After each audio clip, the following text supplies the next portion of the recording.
While President Trump focused on slapping tariffs, Canada was silently making a move that could shake the very foundations of North American and global energy markets.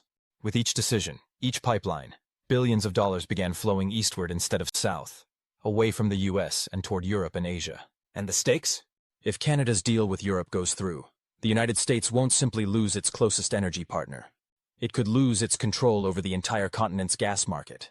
It was January 22, 2025, when President Trump, in his signature offhand style, made a stunning remark during a press conference. If Canada thinks it can push us on trade, maybe it should find someone else to buy its oil. What appeared to be a careless comment, buried beneath the noise of new tariffs on China, hit with explosive force on both sides of the border. For Canadian officials, that remark was more than just a slap. It landed like a gunshot at point-blank range. Within hours of Trump's words, Ottawa's Ministry of Energy convened an emergency meeting with Shell Canada, Suncor, and the Canadian Association of Petroleum Producers. Behind closed doors, a sense of urgency hung in the air. Leaked internal memos obtained by the Globe and Mail outlined plans for a strategic rebalancing away from the U.S. export corridor, specifically warning about the dangers of relying on the volatility of executive-driven U.S. policy. Trump's offhand comment wasn't just an insult to an ally. It exposed a structural weakness in America's entire energy strategy. Canada wasn't just reacting, it was already drafting its own counterattack, quietly laying the foundation for a strategy that would turn the tables. But how did one single remark unravel a 50-year partnership, sending Canada scrambling to rechart its energy future? And why was Europe, traditionally seen as a secondary energy partner, already eagerly waiting with open arms? The retaliation came, not in the form of fiery speeches or bold declarations, but in spreadsheets, quiet boardroom calls, and meticulously planned port construction timelines. In February 2025, Canada's Minister of Natural Resources, Jonathan Wilkinson, took a secretive trip to Brussels. There, he finalized a $1.6 billion agreement with the European Commission, a framework designed to massively expand Canada's LNG exports to Europe.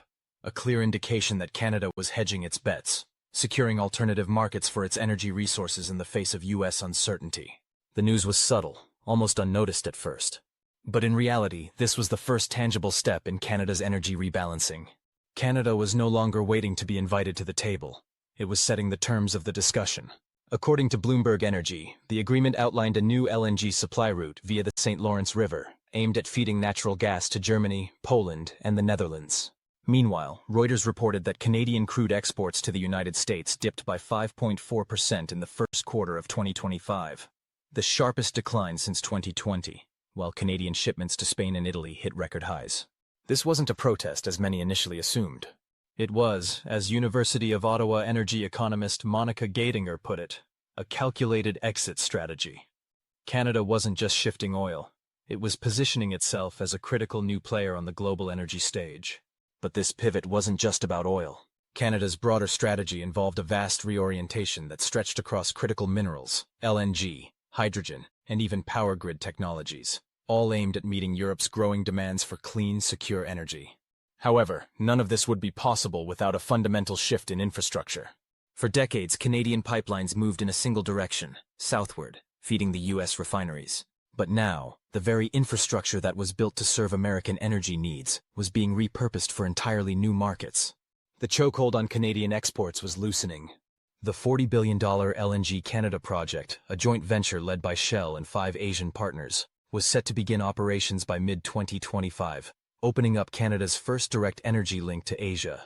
Simultaneously, the Trans Mountain expansion, adding 590,000 barrels per day in westward export capacity, was nearing full commercial deployment. These two projects alone would increase Canada's non-U.S. export potential by more than 75%. But the most dramatic shift was happening in the east. The long-dead Energy East pipeline, once seen as a pipe dream for environmental activists, was now reborn as the Atlantic Energy Corridor. The project had gained backing from powerful European investors and Irving Oil. Environmental reviews were being fast-tracked in New Brunswick. Financial reports from the Financial Times revealed that the EU had pledged $800 million toward port modernization, betting that Canadian exports could reach 500,000 barrels per day by 2027. Once an infrastructure designed solely to serve U.S. demand, the newly revived pipeline was now poised to bypass the U.S. entirely. Canada was quietly re-engineering its energy infrastructure to sidestep America and place itself at the heart of European energy strategy.